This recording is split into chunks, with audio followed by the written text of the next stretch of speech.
Saudi সংকটে এখনও নেই স্বস্তির সুযোগ। পর্যাপ্ত ফিরতি ফ্লাইট নেই, শিডিউল পায়নি বিমান, আছে কোভিড পরীক্ষার চ্যালেঞ্জও।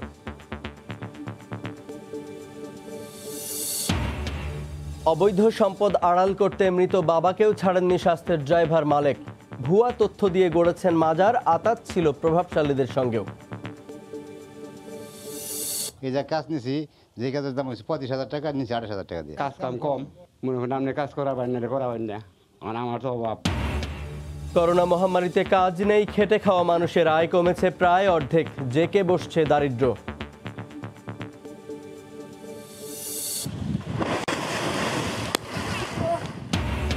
ভাঙনের কবলে কুড়িগ্রামের 5টি সরকারি প্রাথমিক বিদ্যালয়ে অনিশ্চিত হাজার হাজার শিক্ষার্থীর জীবন, কর্তৃপক্ষ উদাসীন।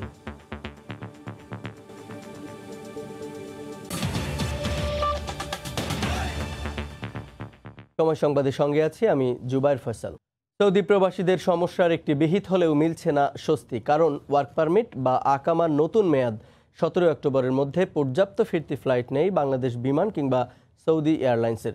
এছাড়া সৌদিতে বিমান বাংলাদেশের নিয়মিত ফ্লাইট পরিচালনার শিডিউল এখনও পাওয়া যায়নি, রয়েছে কোভিড পরীক্ষা সহ আরও নানা চ্যালেঞ্জ। আজহার লিমনের রিপোর্ট।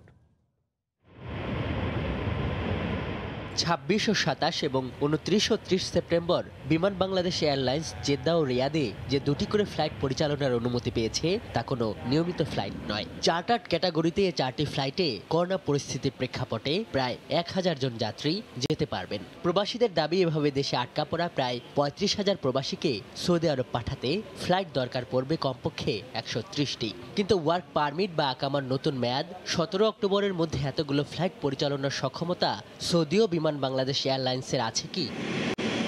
বেসামরিক বিমান চলাচল কর্তৃপক্ষের এই কর্মকর্তা বলছেন, সৌদি আরব বাণিজ্যিক ফ্লাইটের অনুমতি দিলে প্রতিদিন সর্বোচ্চ 3টি করে ফ্লাইট পরিচালনার সক্ষমতা রয়েছে বাংলাদেশের। এদিকে সৌদি কর্তৃপক্ষ নিয়মিত ফ্লাইটের বাইরে মাত্র একটি বিশেষ ফ্লাইটের অনুমতি চেয়েছে, যদিও বাংলাদেশ সৌদি এয়ারলাইন্সকে যতটা সম্ভব ফ্লাইট পরিচালনার অনুমতি দিয়েছে।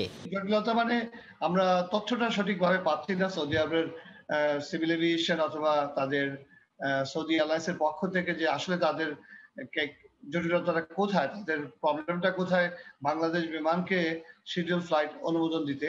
তারা যতটা চায় আমরা ততটা ফ্লাইটই দিব, অন্য ফ্লাইটকে অ্যাডজাস্ট করে হলেও তাদের আমরা দিতে রাজি আছি, কিন্তু এই ব্যাপারে তাদের কাছ থেকে তেমন রেসপন্স পাইনি। তারা মাত্র একটা অতিরিক্ত ফ্লাইট চেয়েছে। ফলে আকামার নতুন ম্যাচ শেষ হওয়ার পরও হাজার হাজার প্রবাসীর কাজে ফিরতে না পারার শঙ্কা রয়ে গেছে। এছাড়া ভ্রমণের ক্ষেত্রে কোভিড সনদ বাধ্যতামূলক করেছে সৌদি সরকার। অভিবাসী নিয়ে কাজ করা সংস্থাগুলো বলছে, আপাতত জটিলতা নিরসন হয়েছে মনে হলেও চ্যালেঞ্জ অনেক। তাদের কোভিড টেস্টার করার ক্ষেত্রে যাতে কোনো ধরনের ভোগান্তি না হয়, কোনো বাড়তি টাকা প্রয়োজন না হয়। আমাদের অভিবাসীরা কিন্তু বহুভাবেই আসলে ভোগান্তি শিকার হয়েছে, সেটা দেশেও হয়েছে বিদেশেও হয়েছে। এই পর্যায়ে এসে যাতে তারা আর কোনো ভোগান্তি শিকার না হয়। এমন অবস্থায় পররাষ্ট্রমন্ত্রী বলছেন, প্রবাসীদের কাজে ফিরতে যাওয়ার নিশ্চিতে তারা সব ধরনের ব্যবস্থাই নেবেন। যদি আমাদের রেগুলার ফ্লাইট না দেয়, আমার লোক যাইতে হবে, তো না গেলে তার চাকরি টাকরি সেই প্রেক্ষিতে রেগুলার স্পেশাল ফ্লাইটের আয়োজন করব। এদিকে কাজে ফেরত যেতে নিয়োগকর্তা বা কোম্পানির অনুমতি প্রদর্শনের কথাও বলছে সৌদি কর্তৃপক্ষ। সব মিলিয়ে হাজার হাজার প্রবাসীর কাজে ফিরতে যাওয়ার নিশ্চিতে এখনো অনেক চ্যালেঞ্জ রয়ে গেছে, তা বলাই যায়। আজহার লিমন, সময় সংবাদ, ঢাকা। টিকিটের জন্য সৌদি এয়ারলাইন্সের কারওয়ান বাজার অফিসে আজও ভিড় করেছেন দেশে আটকে পড়া সৌদি আরব প্রবাসীরা। এই মুহূর্তে সেখানে আছেন সহকর্মী সাদাত রহমতুল্লাহ, সরাসরি যোগ দিচ্ছি তার সঙ্গে। সাদাত। জুবাইর, আজও কিন্তু সৌদি এয়ারলাইন্সের যে কারওয়ান বাজার অর্থাৎ সোনারগাঁর যে কার্যালয়টি রয়েছে সেখানেও কিন্তু ভিড় করছেন টিকিট প্রত্যাশীরা। গত কয়েকদিন নিয়ে আজকেও কিন্তু সে ভিড় আমরা দেখতে পাচ্ছি, যদিও এখন পর্যন্ত আমরা জানতে পেরেছি নতুন করে যে টোকেন দেওয়ার প্রক্রিয়া সেটি আপাতত তারা বন্ধ রেখেছে। কিছুক্ষণ আগে যেখানে আইন শৃঙ্খলা বাহিনীর সদস্যরা ছিল তারা আমাদেরকে এসে জানিয়ে দিয়ে গেছে, এবং যারা এসেছে যে নতুন করে কোনো ধরনের টোকেন দেওয়া হবে না। পূর্বে যে সমস্ত টোকেন টিকিট প্রত্যাশীদের দেওয়া হয়েছিল, আপনি জানেন প্রায় 1000-এর অধিক টোকেন গত কয়েকদিনে তারা দিয়েছিল, সেই টোকেনগুলো তারা আজকে সংগ্রহের জন্য মূলত এই যে যারা টোকেন জমা দেওয়ার জন্য তারা লাইনে দাঁড়িয়েছেন।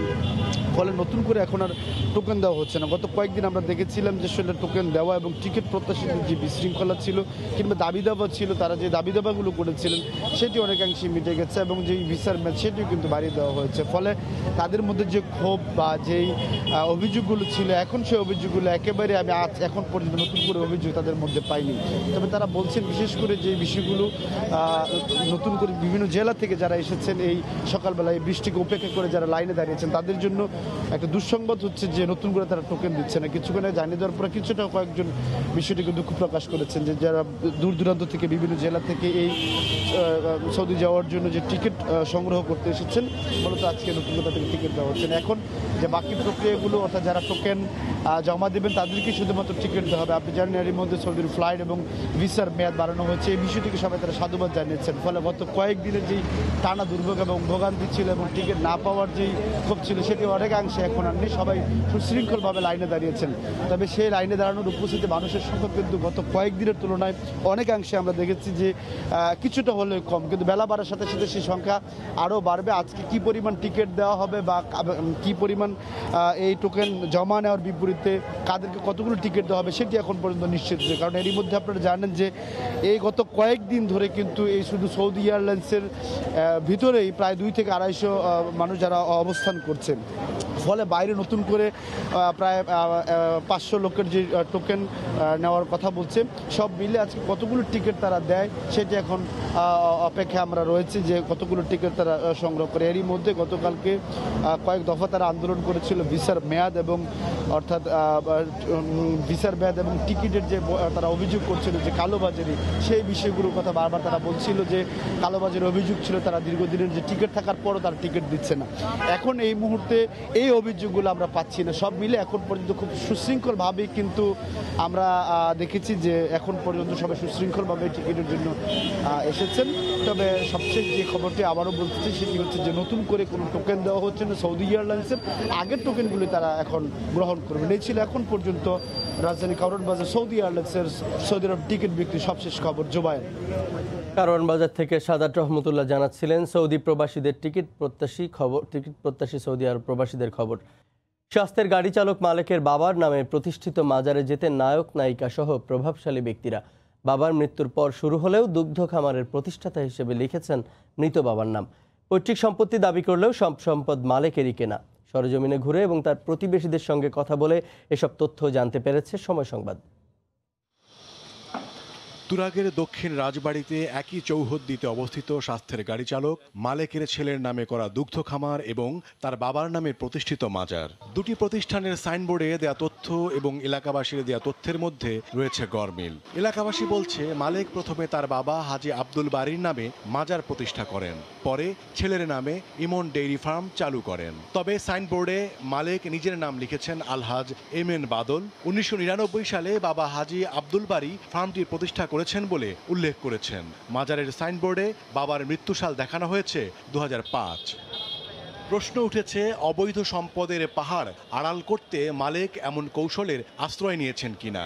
ওনার বাবা চিরাং বান্ডার শরীফ আছে না, ফটিকছড়ি, ওখানে খাদেমা ছিল। ওনার বাবা তো খামার হওয়ার অনেক আগে মারা গেছে ডাকাত দিয়ে আইনে এই জায়গাতে মাটি দিছে। মাটি দেওয়ার পরে অনেক প্রায় 2-3 বছর 3-4 বছর বড় মনে খামার করছে। অনেক বছর আগে ওই মাহফিল হয়েছিল মাছ ভান্ডারির, তখন নায়ক জাবেদ, তারপর নায়িকা নতুন, আরও বিভিন্ন সরকারি কর্মকর্তারা আসছিল আর কি এই জায়গায়।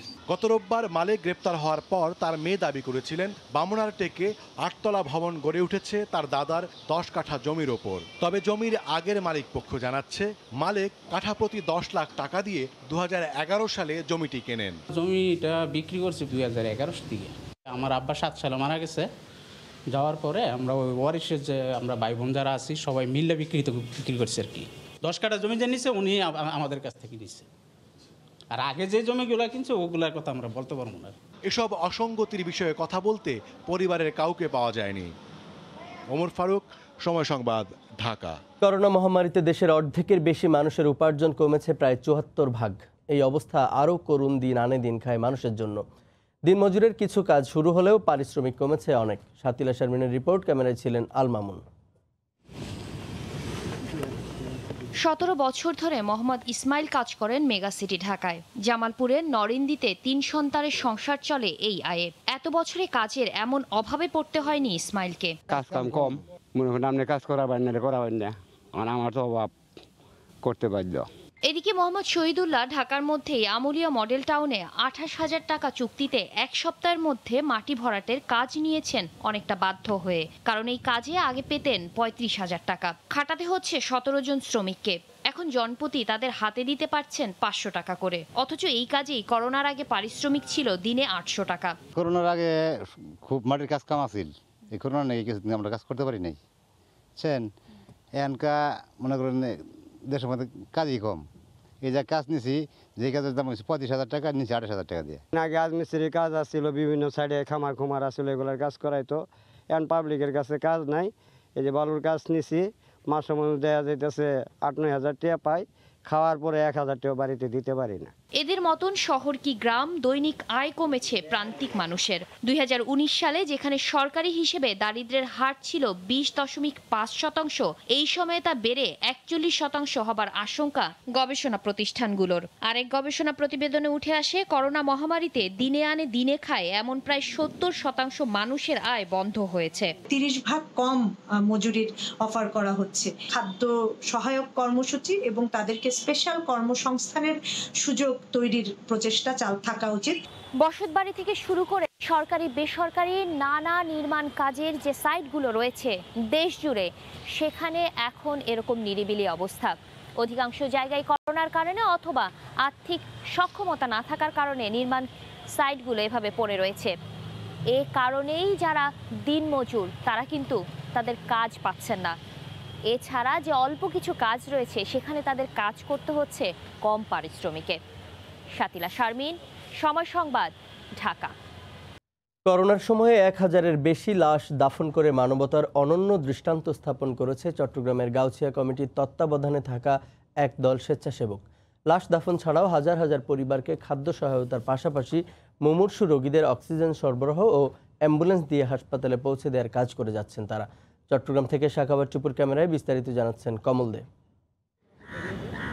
চীনসহ অন্যান্য দেশের পরিস্থিতি দেখে দেশে করোনা সংক্রমণ শুরুর আগেই স্বেচ্ছাশ্রমের প্রস্তুতি নিয়ে রাখে গাউছিয়া কমিটির তত্ত্বাবধানে থাকা স্বেচ্ছাসেবকরা। প্রথম দিকে মাত্র হাতে গোনা কয়েকটি টিম কাজ করলেও ফেসবুকের মাধ্যমে সম্পৃক্ত হয়ে এখন দেশ জুড়ে তাদের 3,500-এর বেশি সদস্য। ইতিমধ্যে চট্টগ্রামের 834 জন সহ সারা দেশে অন্তত 1100 মরদেহ দাফন করেছে তারা। নিহতের স্বজন কিংবা জানাজা পড়ার লোক না থাকায় সংগঠনের শীর্ষ কর্মকর্তাদের জানাজা পড়াতে হয়েছে। করোনা রোগী হলে তাকে মানুষ ছেড়ে চলে যাচ্ছে, এই একটা অসহায় অবস্থা দেখে মানবিক আমরা চিন্তা করলাম যে না, কারো ঝুঁকি থাকতে পারে কিন্তু মানুষের জন্য মানুষ কাজ করতে হবে। এই দৃষ্টিকোণ থেকে আমরা কিছু তরুণদেরকে আমি রাজি করাইছি মূলত ফেসবুকের মাধ্যমে। তারা এগ্রি হয়ে গেছে, আপনি উদ্যোগ নেন, আমরা আছি আপনার সাথে। শুধু যে মুসলমানদের মরদেহ দাফন করেছে তা কিন্তু নয়। করোনা এবং করোনার উপসর্গ নিয়ে মৃত্যুবরণ করা 13 জন হিন্দু এবং 2 জন বৌদ্ধ ধর্মাবলম্বী সৎকার করেছে সংগঠনটি। সংগঠনের পক্ষ থেকে দিনে কমপক্ষে 4টি লাশ দাফন করা হয়। মানবতার টানেই তরুণ স্বেচ্ছাসেবকরা ছুটে চলেছেন দেশের বিভিন্ন প্রান্তে। আমার টিমের মধ্যে যারা আছে 7 জনই খুবই তরুণ এবং ওদের উৎসাহ দেখে আমার থেকে আর কাজের স্পিডটা বেড়ে গেল। মানুষের পাশে থাকার যদি ইচ্ছা থাকে, ওটা আপনার কাছে ভয়টা হারিয়ে যাবে আপনার কাছ থেকে। লাশ দাফনের পাশাপাশি করোনাকালীন সময়ে 1 লাখ পরিবারকে খাদ্য সহায়তা, প্রত্যন্ত অঞ্চলে মুমূর্ষু রোগীদের অক্সিজেন পৌঁছে দেওয়া কিংবা রোগীদের হাসপাতালে নিয়ে আসার কাজও করছেন তারা। স্বেচ্ছাশ্রম দেওয়া ছাড়াও এসব কাজের পুরো ব্যয় বহন করছেন সংগঠনটির সদস্যরা। মানুষকে অ্যাম্বুলেন্স সেবা দিয়েছি, তারপর আমাদের অক্সিজেন সেবা আছে প্রায় 3,500-4,000 মানুষকে আমরা অক্সিজেন সেবা দিয়েছি। নিয়মিত প্রতিদিন আমরা 15 থেকে 20 জনকে অ্যাম্বুলেন্স সেবা দিয়ে যাচ্ছি। প্রধানমন্ত্রীর নির্দেশনা অনুযায়ী করোনা সংক্রমণের সেকেন্ড ওয়েভ মোকাবেলায় যাবতীয় প্রস্তুতিও নিয়ে রেখেছে গাউছিয়া কমিটির এই স্বেচ্ছাসেবকরা। কমল দে, সময় সংবাদ, চট্টগ্রাম। 3 দফা বন্যার তাণ্ডব থামতে না থামতেই নদী ভাঙনের কবলে পড়েছে কুড়িগ্রামের 5টি সরকারি প্রাথমিক বিদ্যালয়। এতে সহস্রাধিক শিক্ষার্থীর লেখাপড়া অনিশ্চিত হয়ে পড়েছে। মমিনুল ইসলাম মঞ্জুর তথ্য ও বেলাল হোসেনের ছবি নিয়ে রিপোর্ট। তৃতীয় দফা বন্যার পানি কমার সাথে সাথে ধরলার ভাঙনের কবলে পড়েছে ফুলবাড়ী উপজেলার মেখলিরচর খন্দকারপাড়া সরকারি প্রাথমিক বিদ্যালয় ভবন। এর অর্ধেক অংশ ভেঙে এখন নদীতে। পাশাপাশি তিস্তার ভাঙনের কবলে পড়েছে রাজারহাট উপজেলার বিদ্যানন্দ সরকারি প্রাথমিক বিদ্যালয়। এই বিদ্যালয় ভবন নিলামে বিক্রির চেষ্টা করা হলেও ক্রেতা পাওয়া যায়নি। আর ধরলার ভাঙনের কবলে পড়েছে সদর উপজেলার চরকৃষ্ণপুর, সারডোপ ও নন্দদুলালের ভিটা সরকারি প্রাথমিক বিদ্যালয়। চরকৃষ্ণপুরের বিদ্যালয় ভবন ৩৩,০৪০ টাকায় নিলামে বিক্রি করা হয়েছে, আর নন্দদুলালের ভিটা বিদ্যালয়ের চর প্যাটার্ন টিন শেড ঘর অন্যত্র সরিয়ে নেওয়া হয়েছে। এই পরিস্থিতিতে লেখাপড়া নিয়ে দুশ্চিন্তায় শিক্ষার্থী ও অভিভাবকরা। আমাদের এই বর্ষাও নদী, ওই বর্ষাও নদী, মাঝখানে আমাদের একটা স্কুল, এই স্কুলটা ভাঙলে আর আমাদের লেখাপড়া হবে না। স্কুল ভাঙে যায় তো আমাদের সাফ লেখাপড়া করার মতন বুদ্ধি থাকবে না। ৮-১০ দিন আগে ভাঙনি ধরছিল, অনেকে দেখি গেছে, কোনো কাজই হলো না। ভাঙন ঠেকানোর জন্য সংশ্লিষ্ট কর্তৃপক্ষকে অনুরোধ জানানো হলেও এখন পর্যন্ত কোনো ব্যবস্থা নেওয়া হয়নি বলে জানালেন জনপ্রতিনিধি। উপর কর্মকর্তাকে বলছি বা পানি উন্নয়নকে বলছি, স্কুলটা রক্ষা করার দরকার। সরকারিভাবে ডাকের ব্যবস্থা করা হয়েছিল, ডাকের ব্যবস্থার দিন আমরা কোনো ডাক উপজনকে পাইনি। এদিকে শিক্ষার্থীদের লেখাপড়া অব্যাহত রাখার জন্য টিন শেড ঘর নির্মাণের প্রক্রিয়া চলছে বলে জানালেন জেলা প্রাথমিক শিক্ষা দপ্তরের শীর্ষ কর্মকর্তা। আমরা বিদ্যালয় ক্যাচমেন্ট এলাকায় সকল শিশুর পড়ালেখা কন্টিনিউশনের স্বার্থে অস্থায়ীভাবে গৃহ নির্মাণ করে আমরা শ্রেণী পাঠদান কার্যক্রম যাতে সচল থাকে সেই ব্যাপারে প্রয়োজনীয় উদ্যোগ গ্রহণ করেছি। জেলায় ১,২৪০টি সরকারি প্রাথমিক বিদ্যালয়ের মধ্যে চলতি মৌসুমে 10টি নদীগর্ভে বিলীন এবং 5টি ভাঙনের কবলে পড়েছে। সময় সংবাদ, কুড়িগ্রাম। জার্মানির একটি শহরে মসজিদে প্রকাশ্যে মাইকে আজান দেওয়ার অনুমতি মিলেছে। আজান নিষিদ্ধ করার দাবিতে স্থানীয়দের করা মামলায় জয় পেয়েছে মুসলিমরা। টানা 5 বছরের আইনি লড়াই শেষে বুধবার মামলাটি খারিজ করে দেন জার্মান আদালত। এই সিদ্ধান্তে খুশি প্রবাসী বাংলাদেশিরাও। জার্মানি থেকে বিটু বড়ুয়ার রিপোর্ট। করোনার এমন দুঃসময়েও জার্মানিতে বসবাসরত সাধারণ মুসলমানদের জন্য দারুণ একটু সুখবর পাওয়া গেল।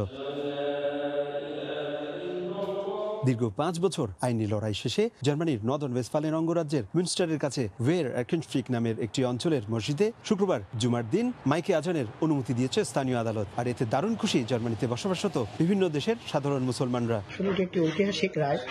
আমি মনে করি জার্মান সরকার এবং জার্মানের মানুষ এখানে অন্যান্য ধর্মের প্রতি যে শ্রদ্ধাশীল, এই রায়ের মাধ্যমে প্রকাশিত হয়েছে।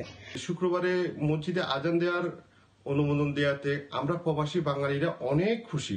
যদিও বিষয়টি এত সহজ ছিল না। 2015 সালে মাইকে আজানের শব্দে শব্দ দূষণ হয়, এই মর্মে আদালতে মামলা ঠুকে দেন স্থানীয় এক দম্পতি। বিজ্ঞ আদালত 5 বছর বিভিন্ন বিষয়ে পর্যালোচনা এবং বিচার বিশ্লেষণ শেষে এই মর্মে রায় দেন জুমার দিন 12টা থেকে 2টোর মধ্যে মাত্র 15 মিনিটের আজানে শব্দ দূষণ হয়, এটি কোনোভাবেই গ্রহণযোগ্য নয়। আদালত আরও বলেন, জার্মানি সবসময় ধর্মীয় স্বাধীনতায় বিশ্বাস করে। আদালতের এমন রায়ে ওয়ের এরকেনস্ট্রিকের মেয়র কার্লস্টন বেইবার সহ রাজনীতিবিদরা বলেন, জার্মানি এমন একটা দেশ যে দেশ সবসময় নাগরিকদের সকল অধিকার সহ মানবতা, উদারতা এবং ধর্মীয় স্বাধীনতায় বিশ্বাস করে।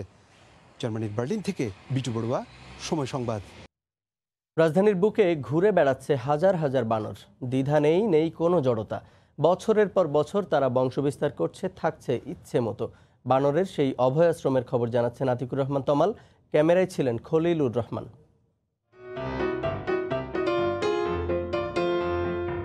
একজন বসে আছেন মায়ের কোলে, অন্যজন হয়তো তা দেখেই ঈর্ষাকাতর। অবশ্য তিনি মা না বাবা সেটি জানা যায়নি।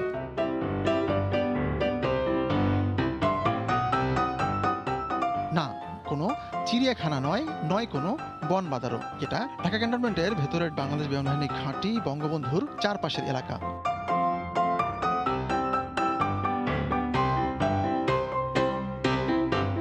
শত শত বানর ঘুরছে ফিরছে ইচ্ছে মতো।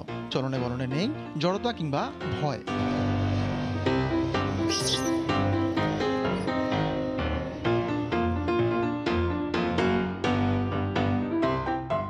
বঙ্গবন্ধু ঘাঁটির চারপাশের গাছগাছালি এদের আবাস।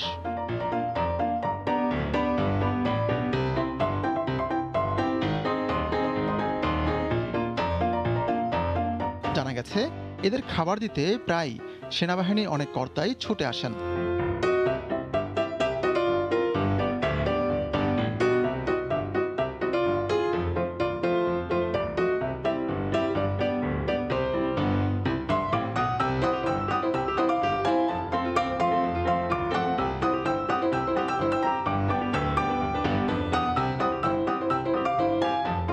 পুরো পরিবার নিয়ে তারা যে ভালো আছে তা এই ছবি দেখেই বোঝা যায়।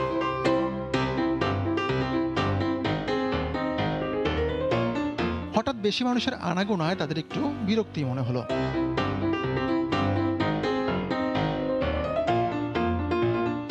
তবে সেটাও ক্ষণিকের। আবারও নিজেরা খুনসুটিতে মাতলো যে যার মতো। প্রাণীবিদরা বলছেন এই পৃথিবী শুধু মানুষের নয়। অত্যন্ত পেইনফুল ওদের জন্য যে আমরা ওদেরকে মনে করছি যে ওরা বিরক্তিকর প্রাণী, ওরা ক্ষতিকর প্রাণী।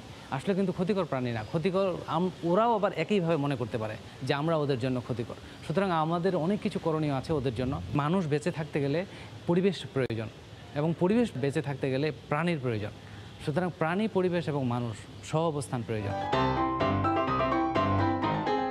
প্রাণীকুল বাঁচলে বাঁচবে মানুষ, বাঁচবে ধরিত্রী।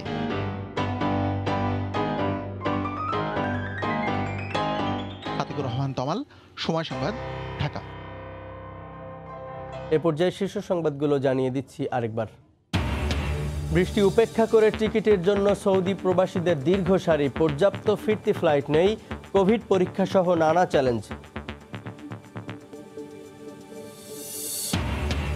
অবৈধ সম্পদ আড়াল করতে মৃত বাবাকেও ছাড়েননি স্বাস্থ্যের ড্রাইভার মালেক। ভুয়া তথ্য দিয়ে গড়েছেন মাজার, আতাত ছিল প্রভাবশালীদের সঙ্গেও।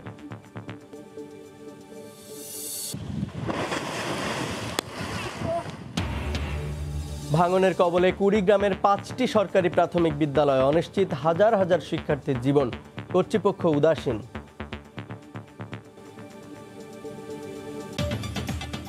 এই ছিল এখনকার মতো, সঙ্গে থাকুন সময়ের।